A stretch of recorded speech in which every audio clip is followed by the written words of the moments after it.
Au nom du Père et du Fils et du Saint-Esprit, Amen. Évangile de Jésus-Christ selon Saint Jean, chapitre 11, versets 45 à 47.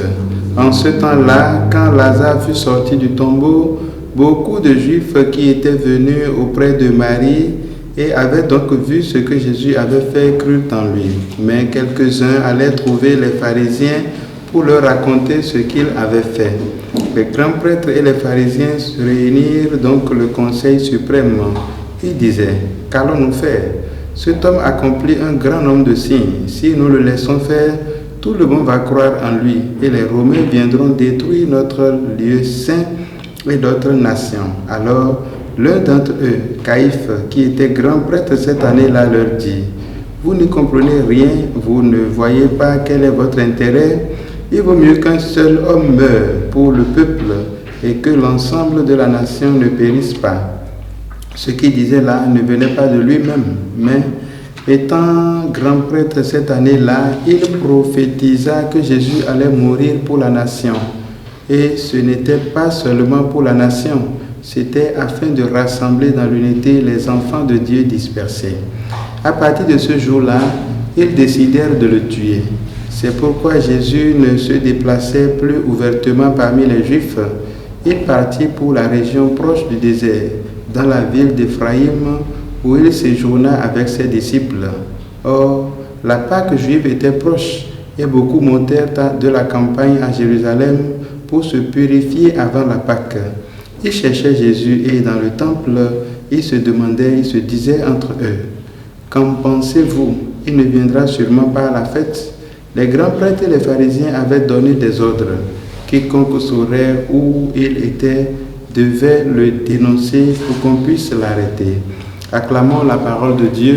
Louange à toi, Seigneur Jésus. Frères et sœurs en Christ, bonjour. Samedi 27 mars, le texte que nous venons d'écouter nous montre que l'animosité est arrivée à son paroxysme.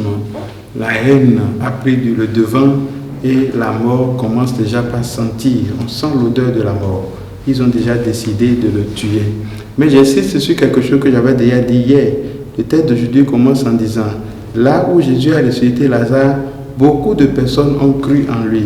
Rappelons-nous que nous devons chercher place parmi ces personnes-là qui croient en Jésus, au lieu d'être là en train de chercher l'aiguille dans le foin. Et c'est ce qui se passe avec les quelques-uns dont on parle ici. Mais quelques-uns allaient trouver les pharisiens. Quel est leur intérêt? Qu'est-ce qu'ils voulaient? Pourquoi ont-ils fait cela? Est-ce que c'est pour paraître bon devant les pharisiens? Beaucoup de fois, ça nous arrive aussi de faire les choses pour sembler bon devant les supérieurs, devant le responsable, de sembler bon. Et pour être bon, on est capable de raconter n'importe quoi, de raconter une vérité pour mensonge. Que le Seigneur nous délivre de cette tentation à penser que c'est les autres qui vont nous justifier. C'est Dieu qui nous justifie. Et que ce Dieu-là nous console dans les moments où il semble que nous sommes calomniés. Vous n'y comprenez donc rien. Vous n'avez pas compris. Vous ne savez pas où est votre intérêt. C'est ce que dira Caïphe pour justifier la mort de Jésus. Même là, lorsqu'on dit qu'il a prophétisé, sa prophétie n'est rien d'autre que tombeau vide. Parce qu'en réalité, ici, il est simplement en train d'aller dans le même sens que ce que les gens vont faire.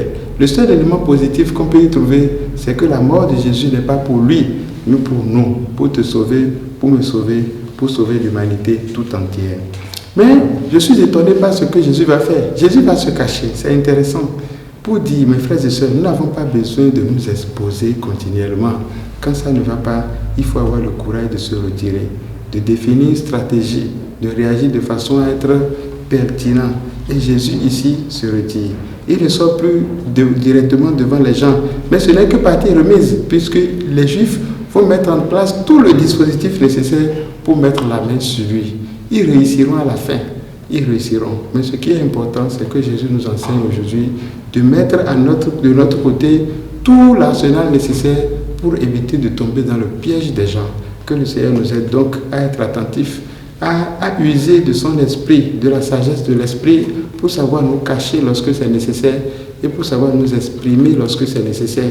Parce que ce qui se dit aujourd'hui qui fait bien peut être dit demain et fait le mal. Que Dieu nous bénisse et que son esprit de discernement nous accompagne maintenant et pour les siècles des siècles. Amen.